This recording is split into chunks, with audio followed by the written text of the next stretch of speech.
কি অবস্থা কি শুরু করে দিছে এই কোন জায়গায় কি কথা দেখছো মরবো না অবস্থা কি এই হ্যান্ড উঠাই দেই এই ভিডিও করছে হ্যাঁ এটা তো কারখানায় আগুনের কাজ বাতাসে যেমন সেটা করেন আপনারা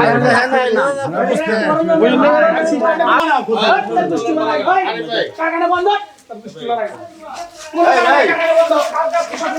হাজিরগাঁওয়ে সিসার কারখানার জন্য বাচ্চা কাচ্চার সমস্যা, গরু বাছুরের সমস্যা, বয়স্ক লোকেদের সমস্যা, ঠিক আছে।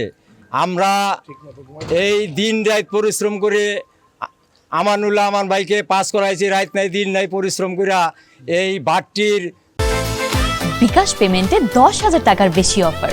শপিং চলছে তো। গ্যাসের মানুষ অসুস্থ হওয়ার জন্য এই এলাকা থেকে আমরা মানে সরে যাওয়ার জন্য আমার বাইরে পাস করাইছি, ঠিক আছে। আমরা এই বাটটি 3 দিনের ভিতরে উচ্ছেদ করার আবেদন জানাইলাম।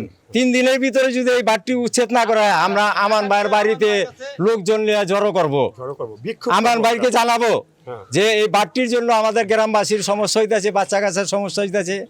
আমরা হিন্দু বলে আমাকে কিছু মনে করে না।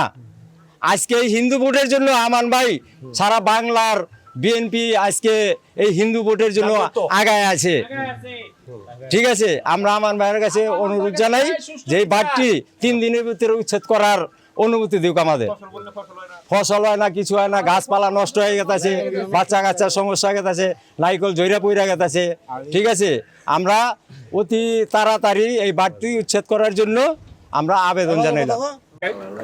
তার প্রতি আমরা ঘৃণা থাকতে জানাই আর কি, এই সবজি কারখানা এখানে কেন দিবি? উনিও তো উনি একজন দোষী, মানে তার ইয়েতে উদ্দেশ্যে কি বলতে চান? তার উদ্দেশ্যে সেই যেন এই সব জিনিসের বাড়া না দেয়,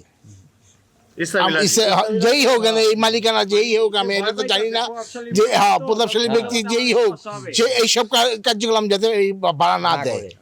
খেলাটার লিগা রাত্রে সবারই সমস্যা হয়, এলাকাবাসীর সকালের সমস্যা হয়, ঘুমের সমস্যা হয়, বাচ্চা কাচ্চা অনেক রোগে আক্রান্ত। এবং আমরা প্রশাসনের কাছে দৃষ্টি আকর্ষণ করি যে এইটা যেন অতি শীঘ্রই যেন এটা উঠাই নেওয়া যায়। তারপরে আলহাজ আমানুল্লাহর কাছে আমরা আবেদন করলাম যে ভাই আপনি এমপি হয়েছেন, সামনে আমাদের হিন্দু ভোটে, আমাদের 4 গ্রামের ভোটে, বিপুল ভোটে আপনি পাস করছেন, আপনার আমরা অনেক করি, গৌরব করি ভাই। আপনি অতি শীঘ্র, আপনি ভালো লোক, অতি শীঘ্র ভাই এটার প্রতি আপনি আমান ভাই আপনি ব্যবস্থা নেবেন। আমরা সর্বোচ্চ আপনাকে 3 দিন এটার ব্যাপারে দিলাম, আমরা দিলাম 3 দিন। আমরা আমান ভাইয়ের কাছে আমরা গ্রামবাসী গিয়ে একদিন জানাবো। আপনারা জানেন যে এই কেরানীগঞ্জ উপজেলায় অনেকগুলো কারখানা আছে, বিশেষত আপনার সীসা কারখানাও আছে। আমরা ইতিমধ্যেই ইউনিয়ন পরিষদগুলোকে চিঠি দিয়েছি যাতে দ্রুত তারা আমাদেরকে তথ্য দেয় যে আসলে কারা কারা এখানে এই ধরনের কর্মকাণ্ড করছে বা কোনো ধরনের লাইসেন্স নিয়েছে কিনা।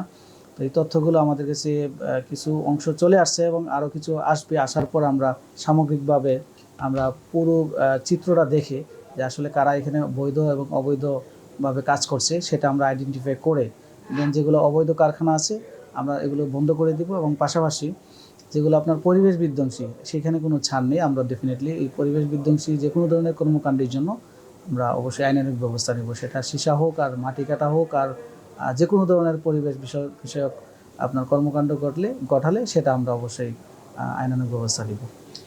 আইনানুগ ব্যবস্থা আমরা এর আগেও দেখেছিলাম, কিন্তু বারবার তাদের কি আছে আপনারা জানেন যে অনেক সময় দেখা যায় যে আপনার মনিটরিংয়ের যে উইকনেসটা সেটা আপনার এক্সপোজ হয়, যার ফলে দেখা গেছে যে একটা অভিযান করার পরে দেখা গেছে একদিকে আপনার আমরা অভিযান করলাম, পরবর্তীতে অন্য জায়গায় আরেক জায়গায় এস্টাবলিশড করছে তাদের যে কারখানা বলেন অন্যান্য যে বিষয়গুলো। তো আমরা পদক্ষেপ নিয়েছি যে কোনোভাবেই আমরা তাদেরকে রিলিজ দেব না। আমরা মনিটরিংয়ের যে জোরদারতা সেটা আমরা বৃদ্ধি করব এবং আমরা কঠোরতম ব্যবস্থা নেব তাদের বিরুদ্ধে যারা আপনার এই আইনীয় আপনার ব্যত্যয় ঘটাচ্ছে।